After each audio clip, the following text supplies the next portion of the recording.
ሰላም ከመይ ጸንሑ ክቡራት ተኸታተልትና ንሰዓት ዝሓረናዮም ሓደሽቲ ዜናታት ሒዝና መፂና ኣለና። እዋናዊ ዝኾኑ ዜናታትና ብእዋኑ ንኽበፀኩም ሓደሽቲ ዝኾንኩም ሰብስክራይብ ምግባር ኣይትረስዑ፣ ሼር ላይክ ብምግባር እውን ከተተባብዑና ብኽብሪ ንዕድም። መጀመርያ ኣርእስተ ዜና። ሰራዊት ኤርትራ ብኣንፈት ምዕራብ ትግራይ እምኒ ሓጀርን ብኣንፈት ራማን ናብ ግዛእ ትግራይ ከም ዝኣተወ ተሓቢሩ። ስርዓት ብልፅግና ኣብ ልዕሊ ትግራይን ኤርትራን ስጉምቲ ከም ዝጀመረ ተገሊጹ። ናይ ተጋደልቲ ዝኾና 300 መኻይን ኣብ ሓደጋ ወዲቐን።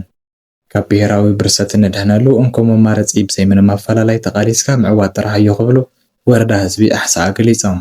ኣርሚ ሰብዓ ዝምልከት ካብ ሱዳን ሓድሽ ሓበሬታ ተሰሚዑ። እዚኦምን ካልኦት ሰበር ዜናታት ኣለውና፣ ናብ ዝርዝሮም ክንሓልፈኩም። ካብ ብሄራዊ ብርሰት ንድሕነሉ እንኮ መማረፂ ብዘይምንም ኣፈላላይ ተቓሊስካ ምዕዋት ጥራሕ እዩ ክብሉ ተሳተፍቲ ፈጸምቲ ዓቕምታት መኸተ ወረዳ ኣሕሳኣ ገሊፆም። እዚ ዝተገለጸ እቶም ተሳተፍቲ ዘበት ንብሄራዊ ብርሰት ብዝብል መሪሕ ሓሳብ ወረዳ ኣመራርሓ ሓዊሱ ካብ ኩለን ጣብያታት እታ ወረዳ ዝመፁ ኣመራርሓ ጣብያታት፣ ኣካላት ጸጥታ፣ ስድራ ስዋኣትን ሓርበኛታትን ካልኦት ክፋላት ሕብረተሰብን ተሳተፍሉ ዋዕላ ኣብ ተሳለጠሉ እዋን እዩ። ኣብቲ ዘተ ኣባል ማእኸላይ ኮሚቴ ህወሓትን ዋና ኦዲተር ክልል ትግራይን ኣይተ ክብሮም ፍስሓየ ከም ዝገለጽዎ መሰልን ማዕርነትን ብሄር ብሄረሰባት ኢትዮጵያ ኣብ ምርግጋፅን ፈጣን ኢኮኖሚ ዕብየት ንኽተመዝግብ ዝገበረ ህዝቢ ትግራይ ጸላእትና ግን ትግራዋይ ብምዃኑ ብመንነቱን ጥራሕ መድሓኒት በጀትን ነዳድን ብምኽልካል ክዳኸምን ንባዕሉ ክፋል አንቀጽ ኢሎም ብኣፈሙዝ ክቃውፅዎ ለይትን ቀትርን ይሰርሑ ኣለዉ ኢሎም።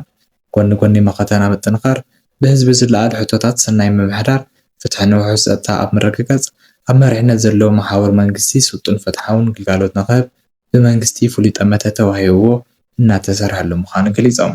ዝተፈላለዩ ሕቶታትን ርእቶታትን ዘቕርቡ ተሳተፍቲ እቲ መድረኽ ምእንተ ትግራይን ትግራዋይነትን ክብሉ ኣነ ክመውት ንስኻ ጽናሕ እናበሉ ዝተሰውኡ ስዋኣትና ዝገደፉልና ዓላማ ኣብ መወዳእትኡ ንምብጻሕ ከምኡውን ኣብ ታሪኽ ንወፃዕን ባርነትን ኣሜን ኢሉ ዘይፈልጥ ህዝቢ ትግራይ ሎሚ ንድሕሪት ዝብለሉ ኩነታት የብሉን ዝበሉ እቶም ተሳተፍቲ ኣብ ስድራ ስዋኣት ዘለዎ ተጠቃምነትን ኣብ ምርግጋፅን ፍትሓውነትን ፍሉይ ቆላሕታ ተዋሂቦ ክስርሐሉ ኣለዎ ክብሉ ገሊፆም።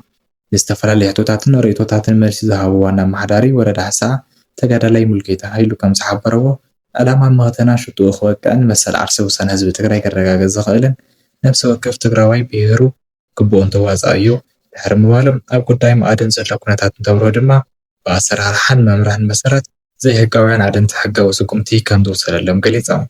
ቃልስና ኩለ መዳእ እዩ ዝበሉ ሓላፊ ቤት ጽሕፈት ህወሓትን ምልዓል ህዝብን ወረዳን ኣሕሳኣ ፍስሓ ጸጋይ ብወገኖም ነፃ ህዝቢ ትግራይ ዝረጋገጽ ኣብ መቃብር ስርዓት ብልጽግና ምዃኑ ብምርዳእ ሕድሕድ ትግራዋይ እጃሙ ክዋፅእ ኣለዎ ድሕሪ ምባሎም ብምኽንያት ውድዓውን ባዕላውን ኩነታት ተጠቃምነት ስድራ ስዋኣት ኣብ ምምላእ ሓላፍ ዘላፍ እዩ ዘሎ ኢሎም።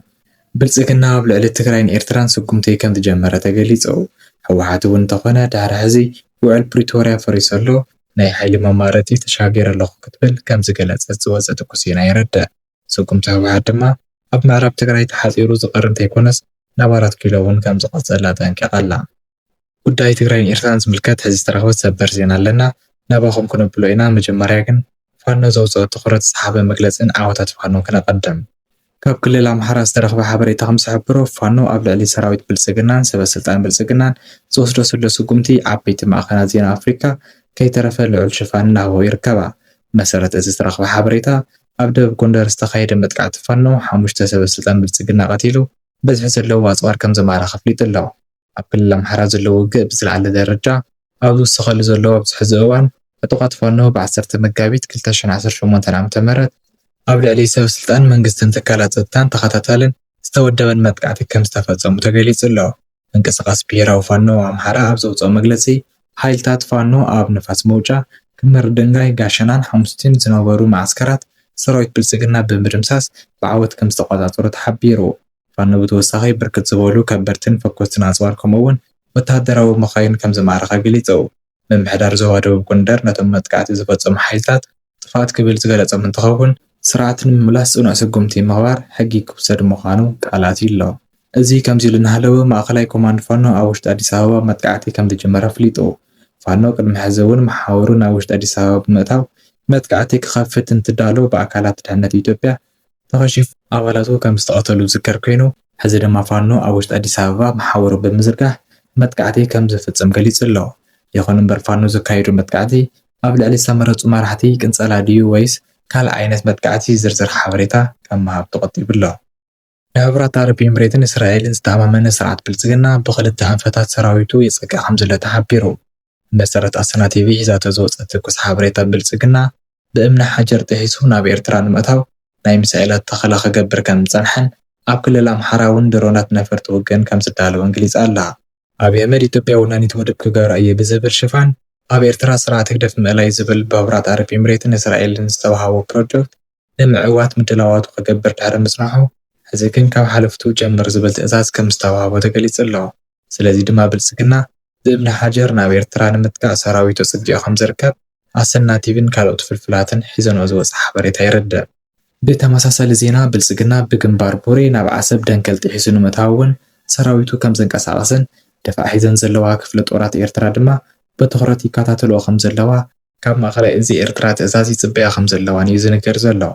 እቲ ዝተረኽበ ሓበሬታ ወሲኹ ከም ዝገለጾ ግንባር ቡሬ ዝመርሖ ዘሎ ጀነራል ጻድቃን ከም ዝኾነን ኣብ ሰሙን እዚ እውን ናብ ዓፋር ተጓዒዙ ምስ ላዕለዎት ሓለፍቲ ኣብቲ ግንባር ዘለዉ እዝታት ኣኼባ ከካይድ ከም ዝቐነየን ዝተረኽበ ሓበሬታ የርድእ።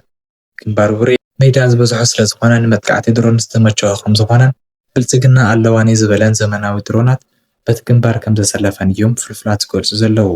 ብልጽግና ሰራዊት ትግራይ ኣብ ጎኒ ሰሊፉ ሙሉእ ግዝኣት ክልል ትግራይን ሙሉእ ግዝኣት ክልል ዓፋርን ተጠቒሙ ኤርትራ ንምውራር ሓሲቡ እኳ እንተነበረ መራሕቲ ትግራይ ፈቃደኛታት ስለ ዘይኮኑ ናብ ኤርትራ ዝግበር መጥቃዕቲ ብኣንፈት ምዕራብ ትግራይን ብኣንፈት ክልል ዓፋርን ጥራሕ ክጥቀም ከም ዝተገደደ ተፈሊጡ። ሕዚ ካብ ትግራይ ዝተረኽበ ሓበሬታ ከም ዝሕብሮ ድማ ወተሃደራዊ መራሕቲ ትግራይን ወተሃደራዊ መራሕቲ ኤርትራን ኣብ መቐለ ኣኼባ ከም ዘካየዱ ተፈሊጡ። ውዕል ፕሪቶርያ ተግባራዊ ንኽኸውን ንሕብረት ኣፍሪካ፣ ንሕብረት ኣውሮፓ፣ ንሕቡራት መንግስታትን ንዝምልከቶምን ካልኦት ኣካላትን ተደጋጋሚ ደብዳቤ እኳ እንተፀሓፈት ሰማዕ ዘይረኸበት ሕወሓት ሕዚ ውዕል ፕሪቶርያ ብዕሊ ከም ዝፈረሰ ኣዊጃ ኣላ። ስለዚ ድማ ኣብ ውዕል ፕሪቶርያ ዝነበረ ሕወሓት ምስ ዝኾነ ይኹን ሓይሊ ጥምረት ንኸይትፈጥር ዝእግድ ዓንቀጽ ካብ ድሕሪ ሕዚ ስለ ዘይሰርሕ ሕወሓት የዋፅአኒ እዩ ምስ ዝበለ ሓይሊ ጥምረት ናይ ምፍጣር መሰል ከም ዘለዋን እቲ ምስ ኤርትራ ምሽጣራዊ ብዝኾነ መንገዲ ዝግበር ዝነበረ ጽምዶ ይፋዊ ብዝኾነ መንገዲ ምክያድ ከም እትኽእልን ምሁራት እናገለጹ ይርከቡ። ስለዚ ድማ ካብ ኤርትራ ብጀነራል እዮብ ፍስሓ ዝምራሕ ጉጅለን ካብ ትግራይ ድማ ብጀነራል ፍስሓ ኪዳኑ ዝምራሕ ጉጅለን ኣብ መቐለ ዘተ ከም ዝካየዱን ኣፍሪካን ኢንተለጀንስ ሒዝዎ ዝበፅሕ ሓበሬታ የርድእ። ኣፍሪካን ኢንተለጀንስ እቲ ሓበሬታ ኣብ መቐለ ካብ ዘሎ ናይ ወፃኢ ዲፕሎማት ዝረኸብክዎ ሓበሬታ እዩ።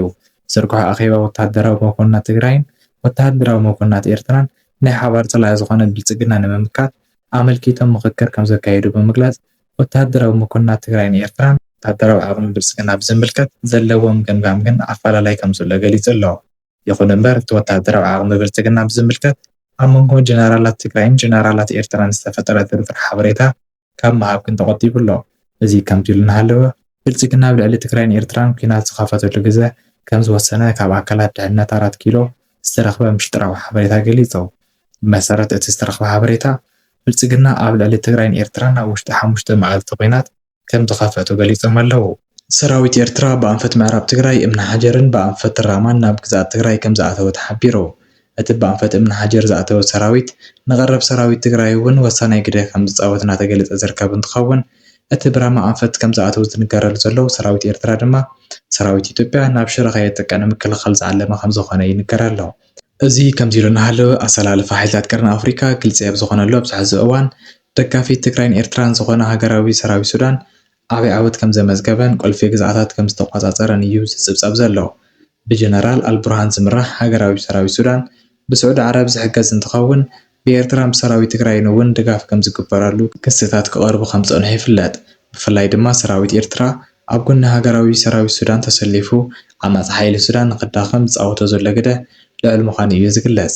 ዓማፅ ሓይሊ ሱዳን ብሕቡራት ኣረብ ኤምሬት ብቱርክን ብልጽግናን ዝድገፍ ምዃኑ ዝንገረሉ እንትኸውን ብልጽግና ኣብ ቤንሻንጉል ጉሙዝ መሰልጠኒ ማእኸል ከም ዝሃቦን ኩሉ ዓይነት ኣፅዋር እውን ብኢትዮጵያ ከም ዝበፅሖን ፍልፍላት ይገልጹ። ነፈርቲ ሱዳን ኣብ ግዛት ኢትዮጵያ ኣትየን ኣብ ዝተፈላለየ እዋን 2 ግዜ መጥቃዕትታት ብምፍጻም መኽዚን ኣፅዋር ዓማፅ ሓይሊ ሱዳንን ኣብ ጉዕዞ ዝነበረ ኣፅዋር እቲ ዓማፅ ሓይልን ከም ዘዕናውዎን ናብ 3000 ዝኾና ተዋጋእቲ መኻይነት ሓይሊ ከም ዘቃፀልን እዩ ዝግለጽ። እዚ ከምዚ ኢሉ እናሃለወ ሰራዊት ሱዳን ሕዚ ዘመዝግቦ ዘሎ ዓወት ግን ዝተፈለየ ከም ዝኾነ እዩ ወሃቢ ቃል ኣርሚ 70 ሰራዊት ትግራይ ዝኾነ መድሃኒ የግደይ ዝገልጽ ዘሎ። እቲ ጋዜጠኛ ሒዝዎ ዝወፅእ ሓበሬታ ከም ዝስዕብ ቀሪቡ ኣሎ። ሰራዊት ሱዳን ኣብ ከተማ ዳልንጅ ዝነበረ ክባህ ፈንፂሑ ካብ ደቡብ ኮርዶፋን ካልአይቲ ዓባይ ከተማ ዝኾነት ሓጎሳ ትገልጽ ኣላ። ኣማጺ ሓይሊ ሱዳን ነታ ከተማ ንኽልተ ዓመታት ተቆጻጺርዋ ዝጸንሐ እንትኸውን ሕዚ ግን እቲ ዕፅዋን ክባን ተፈንፂሑ ኣሎ ክብል ጋዜጠኛ መድሃኒ የግደ ይገልጽ። ሰራዊት ሱዳን ኣብ ዘውፅኦ መግለጺ ጸላእቲ ደምሲሱ ከተማታት ሓራውፂኡ ካብ ክባ ከም ዝፈንጽሐ ገሊጹ ኣሎ ክብል እቲ ጋዜጠኛ ጸብጺቡ ኣሎ። ክቡራት ተኸታተልቲ ነዚ ሰዓት ዝሓዝናዮም ዜናታትና እዚኦም ይመስሉ ነይሮም። ቻነልና ሰብስክራይብ ምግባር ከይትርስዑ ምክትታልኩም ነመስግን። ሰላም